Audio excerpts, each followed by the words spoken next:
Welcome to the Freddy Fazbear Virtual Experience. Fazbear Entertainment is excited to join the digital age, and what better way to do that than with an edge-of-your-seat virtual reality experience.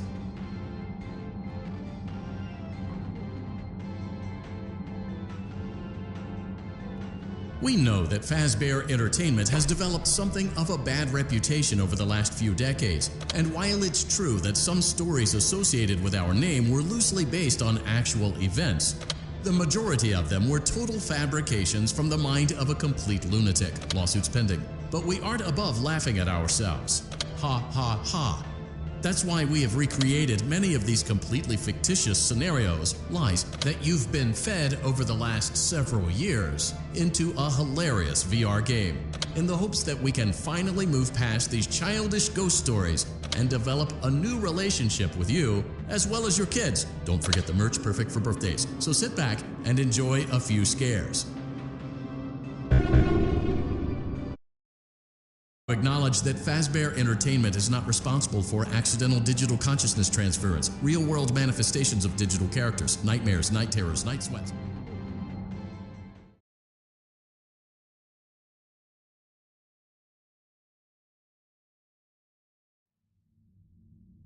Welcome to the Freddy Fazbear Virtual Experience. Use the console in front of you to navigate.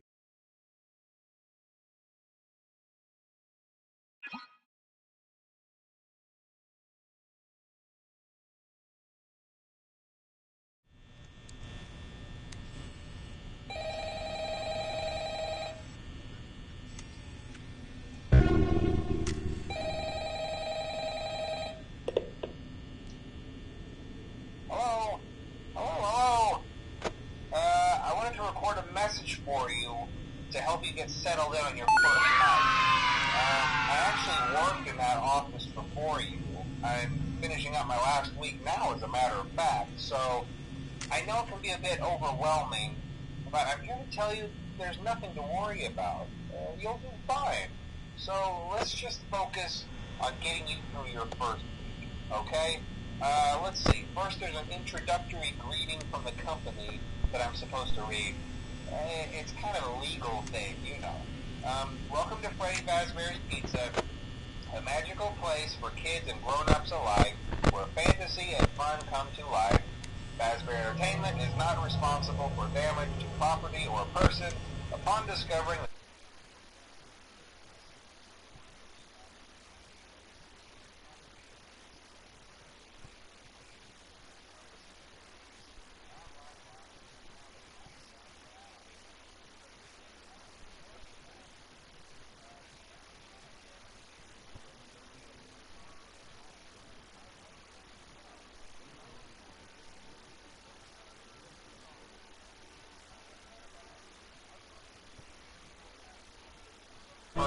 these characters hold a special place in the hearts of children.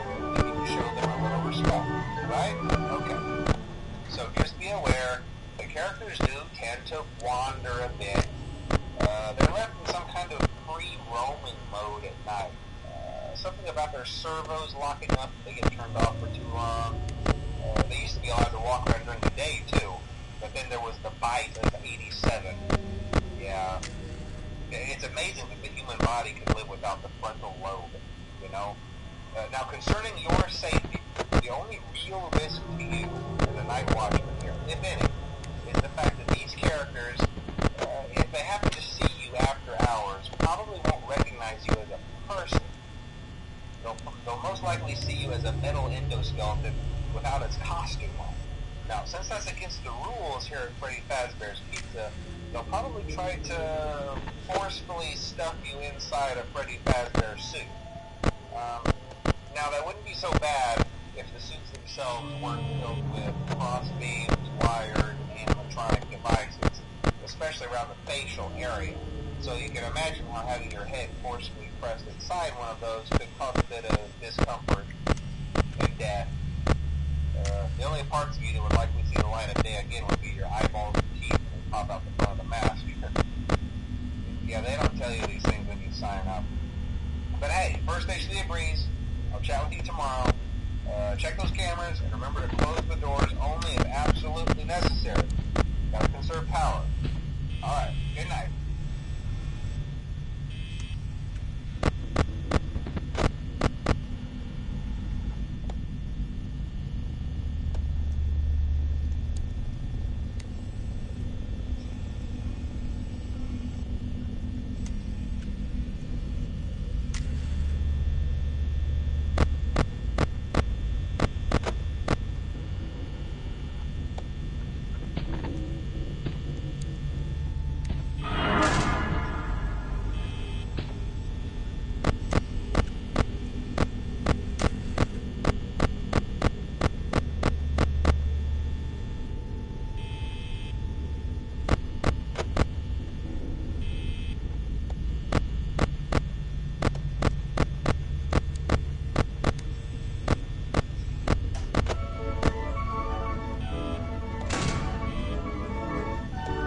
new and improved Freddy Fazbear's Pizza. I'm here to talk you through some of the things you can expect to see during your first week here and to help you get started down this new and exciting career path. Now, I want you to forget anything you may have heard about the old location, you know. Some people still have a somewhat negative impression of the company. That old restaurant was kind of left to rot for quite a while, but I want to reassure you, Fazbear Entertainment is committed to family fun and above all, safety. They've spent a small fortune on these new animatronics. Facial recognition, advanced mobility. They even let them walk around during the day. Isn't that neat? But most importantly, they're all tied into some kind of criminal database so they can detect a predator a mile away. Heck, we should be paying them to guard you. Now that being said, no new system is without its kinks. You're only the second guard to work at that location. The first guy finished his week but complained about conditions. We switched him over to the day shift. So, hey, lucky you, right? Mainly he expressed concern that certain characters seemed to move around at night and even attempted to get into his office. Now, from what we know, that should be impossible. That restaurant should be the safest place on Earth. So while our engineers don't really have an explanation for this, the working theory is that the robots were never given a proper night mode. So when it gets quiet, they think they're in the wrong room. So then they go try to find where the people are, and in this case, that's your office. So our temporary solution is this. There's a music box over by the prize counter, and it's rigged to be wound up remotely. So just every once in a while, switch over to the prize counter video feed and wind it up for a few seconds. It doesn't seem to affect all of the animatronics, but it does affect one of them. And as for the rest of them, we have an even easier solution. You see, there may be a minor glitch in the system, something about robots seeing you as an endoskeleton without a costume on and wanting to stuff you into a suit. So hey, we've given you an empty Freddy Fazbear head. Problem solved. You can put it on any time and leave it on for as long as you want. Eventually anything that wandered in will wander back out. Something else worth mentioning is kind of the quirky modern design of the building. You may have noticed there are no doors for you to close. But hey, you have lights, and even though your flashlight can run out of power, the building cannot. So don't worry about the place going dark. Well, I think that's it. You should be golden. Check the lights, put on the Freddy head if you need to. Keep the music box wound up. Piece of cake. Have a good night, and I'll talk to you tomorrow.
Hey, glad you came back for another night.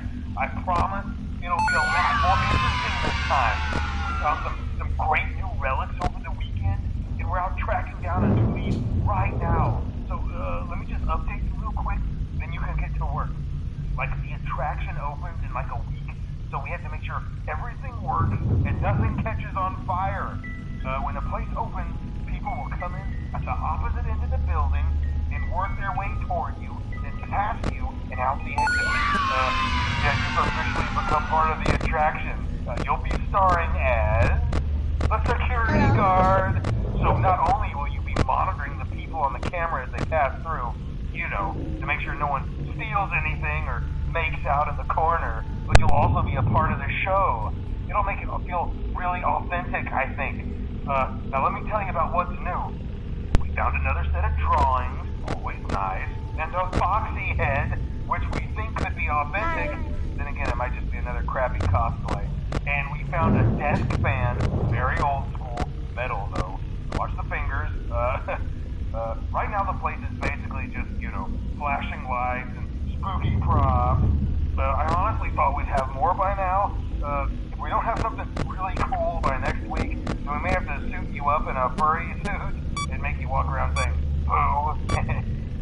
But, you know, like I said, we're trying to track down a good lead right now.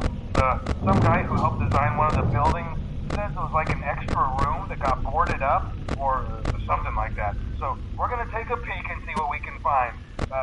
For now, just get comfortable with the new setup. You can check the security cameras over to your right with the click of that blue button. You can toggle between the hall cams and the vent cams. Then over to your far left, you can flip up your maintenance panel. You know, use this to reboot any systems that may go offline. In trying to make the place feel vintage, we may have overdone it a bit. Some of this equipment is barely functional. Yeah, I wasn't joking about the fire. That's a real risk. The most important thing you want to watch for is the ventilation. Look, this place will give you the spooks, man. And if you let that ventilation go offline, then you'll start seeing some crazy stuff, man. Keep that air flowing. Okay, keep an eye on things, and we'll try to have something new for you tomorrow night.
We hope you're enjoying the Fazbear virtual experience. Please be aware that there may be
Welcome back to Parts and Service. Oh no, it looks like Bonnie's guitar is out of tune and must be recalibrated. First, we must access his harmonization module located inside his secondary throat pipe. To access the throat pipe, both eyes must first be removed. You must be as precise as possible when removing the eyes from their respective sockets. First, firmly grip Bonnie's left eye and carefully remove it from its... Great job. Deposit the left eye in the... Well done. Now, firmly grip Bonnie's right eye and carefully remove it from its socket. Deposit the right eye in the cleaning receptacle on your right. Good job. To open Bonnie's faceplate, carefully press the two buttons located on either side of Bonnie's jaw. When done correctly, you should hear two small clicks. Well done. You now have access to Bonnie's harmonization module. Press the blinking button inside Bonnie's secondary throat pipe. Something is not right. One of those notes is out of tune. You may push the button again to replay the audio check. Press the colored button that corresponds to the incorrect note.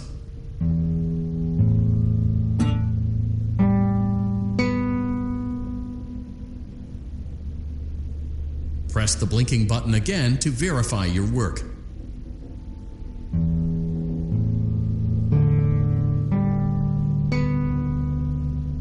Great job. Bonnie is in tune and ready for his solo. Let's close him up.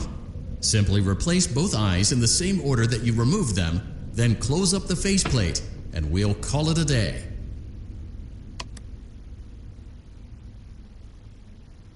Well done. That concludes your parts and services task. See you next time.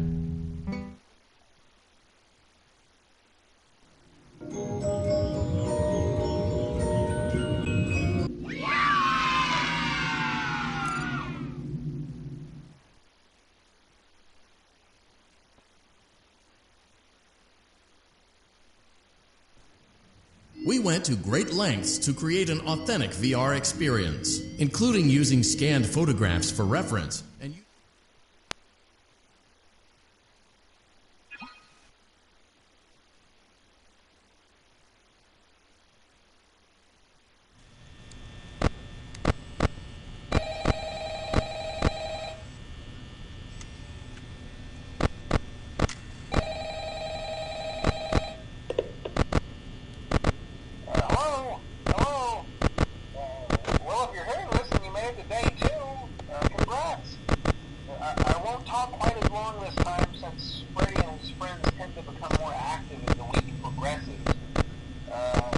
a good idea to peek at those cameras while I talk, just to make sure everyone's in their proper place, you know.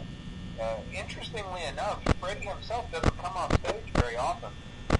I've heard he becomes a lot more active in the dark, though, so, hey, I guess that's one more reason not to run out of power, right? I also want to emphasize the importance of using your door lights. There are blind spots in your camera views, and those blind spots happen to be right outside your doors. So if you can't find something or someone on your cameras, be sure to check the door light. You might only have a few seconds to react. Not that you would be in any danger, of course. I'm not implying that. Also, check on the curtain of Pirate Cove from time to time. The character in there seems unique in that he becomes more active if the cameras remain off for long periods of time. I guess he doesn't like being watched. I don't know. Anyway, I'm sure you have everything under control. Talk to you soon.